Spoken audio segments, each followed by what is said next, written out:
Se você busca em ter seu próprio negócio e empreender no segmento que mais cresce no Brasil e lucrar até R$ 12.000 por mês, você precisa conhecer a Micromarket. Prazer, meu nome é Daniel, sócio fundador da Micro, e a gente é uma franquia de mercados autônomos. Esses mercados que funcionam com condomínios residenciais, empresas, hotéis, shopping e muito mais. A partir de R$ 60.000, você monta a sua unidade, fatura 24 horas por dia, 7 dias por semana, em horários flexíveis, sem a necessidade de ter funcionários. Eu sei que parece ser bom demais para ser verdade, mas só no Brasil já existem mais de 10 mil unidades de mercados autônomos em funcionamento. Na Micromart, você tem o retorno do seu investimento a partir de 6 meses e uma rentabilidade de 20 a 30% ao mês. É uma grande revolução que vem acontecendo no varejo brasileiro, onde cada vez mais o consumidor busca conveniência, praticidade e segurança no seu dia a dia. Então, se você ficou interessado, entre em contato com o nosso time comercial, que a gente vai te dar todo o suporte e te mostrar como é fácil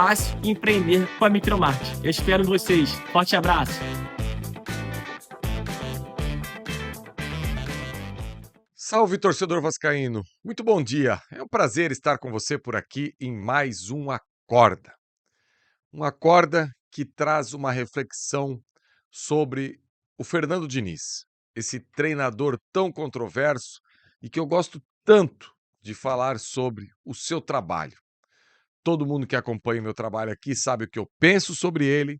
Agora, tem coisas que estão ficando claras e que o Fernando Diniz precisa fazer essa correção antes que seja tarde demais.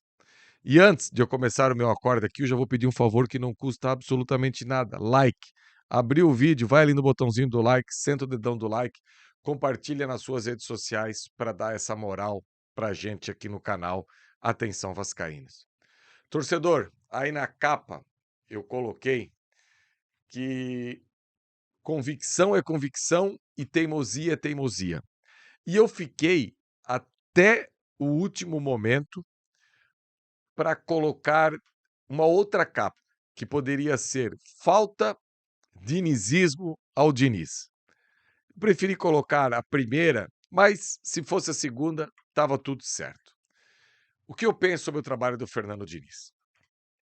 Desde que ele foi contratado, eu bato na tecla que essa versão nova do Fernando Diniz é a versão menos com riscos desde que ele começou lá atrás, mostrando seus trabalhos em equipes de menor expressão. Final de semana, contra a equipe do Ceará, para mim ficou claro isso. Uma primeira versão em que o Fernando Diniz basicamente não tem mais nem volante. A partir da hora que o Rodriguinho foi expulso, o Nuno Moreira era o nosso único volante ali. Do meio para frente, Nuno Moreira, Coutinho, David, Ryan, Andrés Gomes, enfim.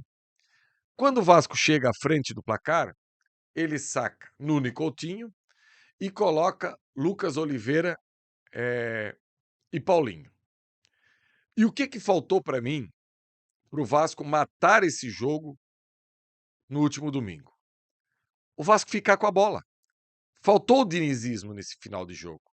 Porque o Vasco 11 contra 10 era só o Vasco zagueiro, zagueiro, lateral, zagueiro, goleiro, zagueiro, lateral. Porque se você já é treinado, e para quem não sabe, o Diniz treina 13 contra 11, 12 contra 11, era 10 contra 11. Então se você está treinado para sair num cenário e fazer a equipe adversária balançar, fizesse isso. Faltou isso à equipe do Vasco no último final de semana. Ficar com a bola. Os últimos 5, 6 minutos, o que o Vasco menos fez foi ficar com a bola. O que o Vasco mais fez, fazer falta para que o Ceará pudesse colocar essa bola dentro da área. Eu até falei no pós-jogo que eu estava vendo o momento de colocar essa bola para dentro da área e o Vasco acabar tomando um gol numa jogada de bola parada. Isso é a parte da convicção, que o Fernando Diniz não pode perder. Se ele tem a convicção num modelo que ficar com a bola é o melhor cenário, ele errou nas substituições do último final de semana. Ele poderia ter colocado jogadores com características de ficar com a bola, e não jogadores que não têm essa característica e a gente acabar tomando o gol da maneira que a gente tomou. Deixando claro que a derrota, essa situação que eu estou trazendo aqui para vocês, talvez a gente possa colocar 10% na conta do Diniz. 90% são os erros individuais dos jogadores, que, aliás, o Flávio Dias, ontem à noite no News, trouxe um levantamento espetacular. Desde o começo do ano, aí a quantidade de erros individuais, ele fez até um ranking de erros individuais. A gente tem nessa pegada aí Hugo Moura, a gente tem Matheus Carvalho, a gente tem PH, a gente tem João Vitor, e muitos deles com mais de um erro. Então, eu sempre bato essa tecla porque isso eu vi em algum momento estudando futebol. Não existe trabalho coletivo que se sustente com muitos erros individuais, que é o que vem acontecendo no Vasco. E a teimosia, que eu espero que a partir de hoje, que quando o Vasco se representa, é a história do Verratti. A teimosia em manter o Verratti os 90 minutos de todos os jogos está custando caro para o Vasco. E não tem necessidade de fazer isso. Eu acho que se ele aposta no Verratti para ser o nosso homem-gol, chega um determinado momento que a coisa não está mais acontecendo.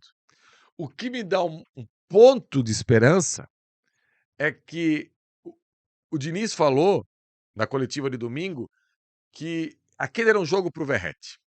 E que todo vascaíno sabe, ou pelo menos eu acho que isso é quase que uma unanimidade, que esse jogo contra os caras é um jogo que o Verratti contribui quase nada. Eu, particularmente, entraria com uma zaga com o Cuesta, o Robert e Renan. Qual a sua convicção nessa zaga? Nenhuma, mas é o que tem, diante de tanta gente machucada. Se a gente tivesse volante, eu deixava o Hugo Moura na zaga do lado do Robert e Renan. Mas como não tem, eu coloco o Hugo Moura ao lado do Barros, Coutinho centralizado, Nuno de um lado.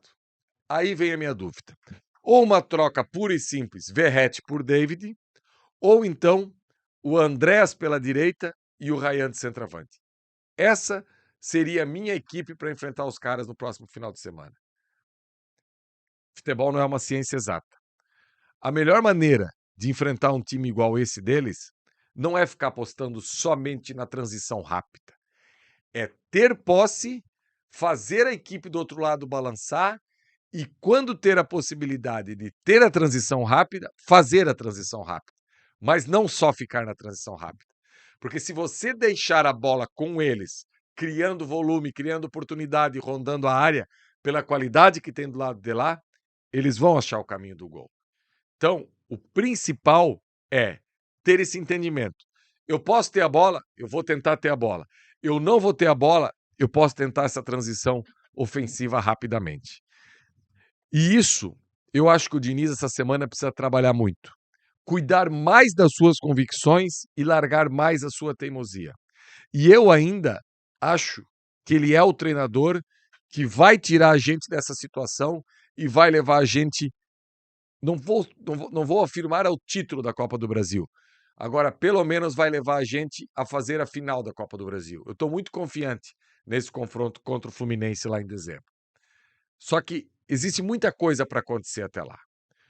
Entendo também, e fico batendo nessa tecla, que você perder 2 titulares da mesma zona do campo, ano passado aconteceu isso com o Paiva, quando ele perdeu o David e quando perdeu o Adson.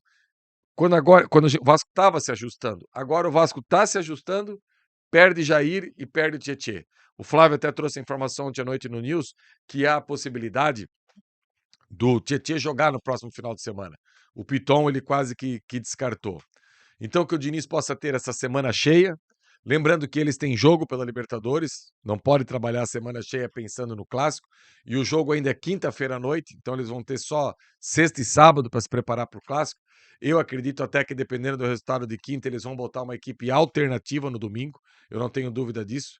Então seria até importante que a equipe do Estudiantes conseguisse fazer um bom jogo, um jogo duro, para que eles colocassem uma equipe alternativa. Independente disso, eu vi muita gente colocando, e eu também devo ter falado em algum momento, sobre essa sequência que o Vasco vai ter daqui para frente.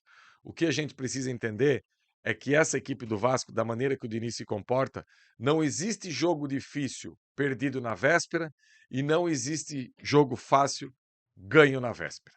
Para mim, isso resume muito o momento que o Vasco vive na temporada e terá daqui para frente. Beleza, torcedor? Daqui a pouco, Emerson Rocha, Bom Dia Gigante, ao vivo. Eu volto às 17 horas, 17h30, desculpa, 17 horas não, 17h30. Eu, Igor Silva e Sérgio Quinde, com o nosso Tabela. À noite tem o News, semana cheia, falando muito desse clássico e projetando esse Vasco para o final da temporada. Faltam 16 jogos. O Vasco precisa achar 7 vitórias no meio desses 16 jogos. Como a gente deixou escapar alguns jogos que, na teoria, eram fáceis para vencer, está na hora do Vasco buscar um jogo desse improvável para poder equilibrar um pouco mais a tabela e desgarrar um pouquinho da galera lá de trás. Abraço, dedão no like e até depois.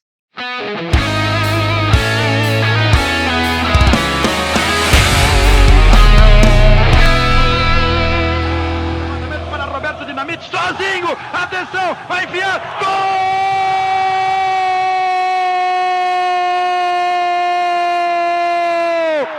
Que golaço maravilhoso do moço que mora em Caxias!